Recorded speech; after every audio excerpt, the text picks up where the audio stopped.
Hey folks, welcome back to another Dice Tower preview. I'm Mark, and today we're taking a look at Boom Patrol, which is brought to you by Smirk and Dagger Games. It's for 2 to 4 players, ages 14 and up, and games generally run about 40 to 60 minutes.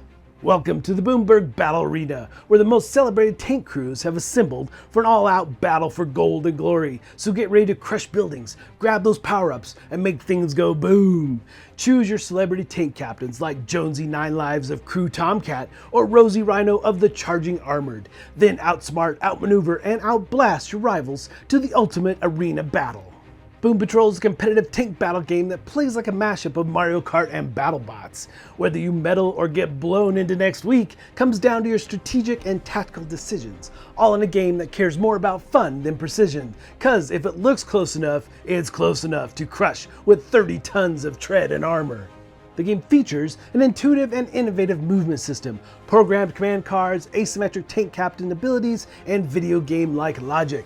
This is just a blast to play, and with the toyetic cardboard tanks, you will find yourself making tank noises as they rumble across the arena and turn their turrets tink tink tink before firing. So if you can't already tell, this game is truly about the fun. And you do have range rulers that you'll be measuring distance and things, but again, it's somewhat subjective. You do have a firing arc, a cone that you potentially hit, and you can use the range to determine how many dice you're going to be throwing when you're trying to hit your opponents, trying to hit the buildings, or even the clock tower. The arena is set up with these 4 corners, and you'll measure it out with the range rulers. Here it's slightly smaller than what you would do at a real game, just so I could show it all on the table and for this video. But in general, this is what it's going to look like. You're going to randomly place out all these different types of buildings. Some are going to be hazardous, but a lot of them are really good for you. And of course, in the middle you have the clock tower, which when you destroy is going to issue gold to everyone within range every round of the game.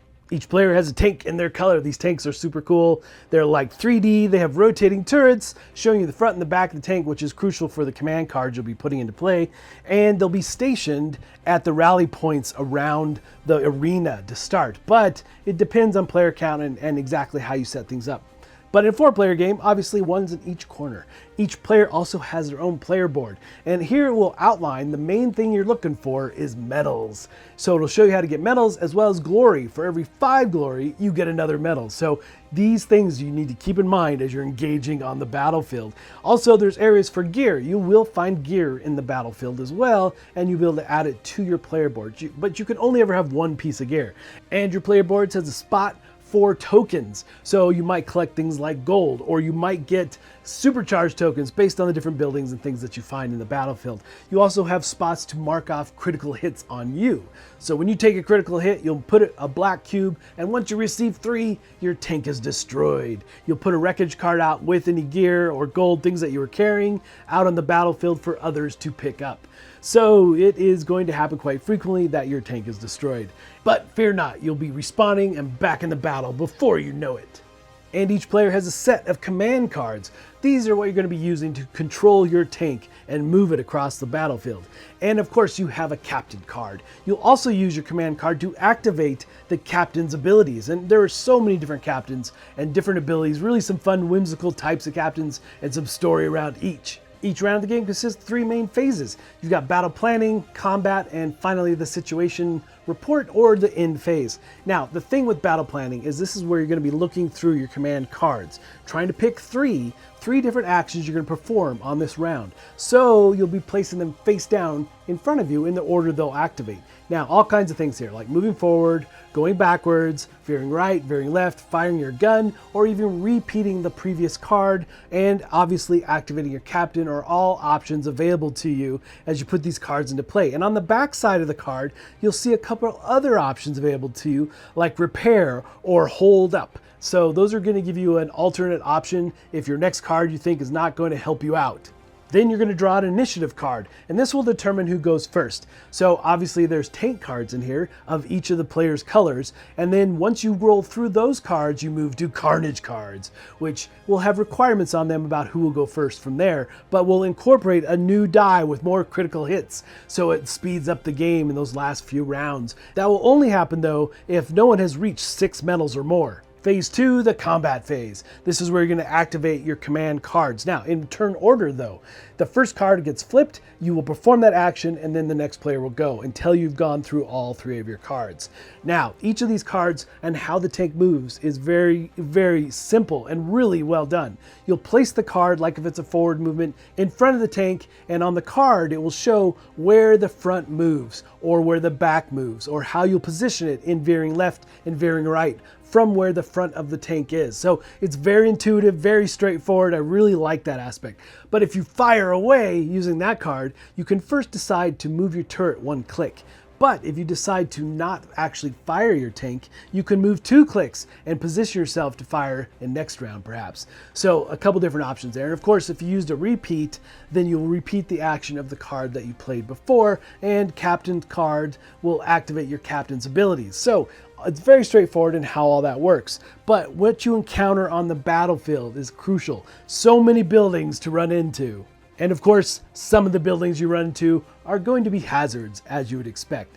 Things like minefields cause you to be rattled, cause you to have 1 critical damage on you. Rattled is interesting because you'll put down rattled cards, and on your next turn, you'll have to randomly place a movement card there, causing you to have erratic movements, right? So which is pretty interesting. Glue traps are going to hold you up for that entire round. But again, there's lots of good things too. Like you might be able to fire a mortar at someone. You're going to pick up gold, and gold is key because every time you have 3 gold, at the end of the round, you can turn that in for a medal.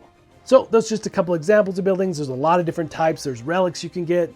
There's magnets to steal relics. You can do airdrops to move your tank somewhere around the battlefield, but lots of options as you move around. But one of the neat things about buildings is that it can chain very quickly. So as you move onto a building, you flip it and reveal and do whatever it might be, but you'll move off of the building. So you'll push forward, which potentially means that you could trigger another building and keep moving forward as you crush through them. Now you don't have to move onto buildings, you can simply fire your weapon, and you're going to be rolling dice and checking for distance just like we're going to do in combat. And once you do fire the cannon on your tank, you'll be using this range ruler, using the firing arc that your tank is positioned or pointed in, and finding your target. So you've got close, mid, or long range. Now, in a close range, you'll roll 2 dice and you'll take the best result. And in a mid range, you only get to roll 1 dice. And in a long range, you'll be rolling 2 dice as well, but you'll take the weaker of the 2 dice. Now, the results here are going to be either a critical hit, which is going to just flip a building. Any hit will flip a building. But on an opponent's tank, they will take a critical hit to that tank, and once you cause 3, you destroy them and you get medals. But if you don't destroy them and you hit them, then you get glory. So you'll be able to eventually get medals if you get enough glory. But you will also have symbols that are cards, which cause your opponent to lose cards, basically lose health. They'll lose the ability to maneuver their tank because they've taken damage. I like it, very thematic for sure. And if you do successfully hit an opponent's tank, you will use the boom card to see how it affects that tank, either pushing it forward, pushing it to the side, or pushing it backwards based on how and where you hit that tank. It gives you another element, potentially pushing them into a building that could be a minefield, doing all kinds of nastiness to them, or even pushing them out of the arena. Lots of ways to use that for sure. So line of sight is key to everything you're trying to hit on the battlefield, and the one big one in the middle is the clock tower. You need to put 3 points of critical damage on this in order to destroy it and then flip it, which means all the gold gets released. So everyone that's within range of the clock tower will get 1 gold at the end of the round. Anyone who is the closest will get 2 for that particular round. So destroying the clock tower is a good thing because, again, gold, 3 gold will give you a medal, and you're after medals after all. So lots of mayhem to be had here as you move through this battlefield and try to defeat your opponents and get the most medals. I really like that the player boards give you exactly what you need to do in order to get the medals, as well as get glory to eventually get medals. But gold is one of the key things here for sure. And there are some buildings that will give you gear. Now you can gear up your tank with 1 gear card. So if you ever end up with more than 1, then you have to make a tough choice about how you want to enhance your tank. But the gear cards add a lot of enhancements, some really neat things to make your tank just that next level. All right, folks, just a reminder once again, this has been a Dice Tower paid preview, and everything you've seen has been in prototype form. So keep a close eye on the campaign for any changes that still may occur. Now, with that said, This game is just straight up fun. And when they say close is close enough, that happens a lot. And I've played multiple times now. Every game's been different, and it's just lots of chaotic fun if you like that type of game. And it puts me in mind of the old Atari 2600 game Tank. It has that vibe, that feel for sure. And the fact that you have so many different captains to choose from with different abilities and how you power them. And when you choose to repair your tank versus holding up because, uh-oh, my next card was not something I wanted to do. Holding up is definitely a thing you'll do, but also repairs you're gonna do frequently in order to get cards back from your hand and get rid of some of those criticals that are on you. But folks, ultimately, if this looks like something of interest to you, I'm sure they'd appreciate your support. So I think that's it for me, and until next time, we'll see you at the table.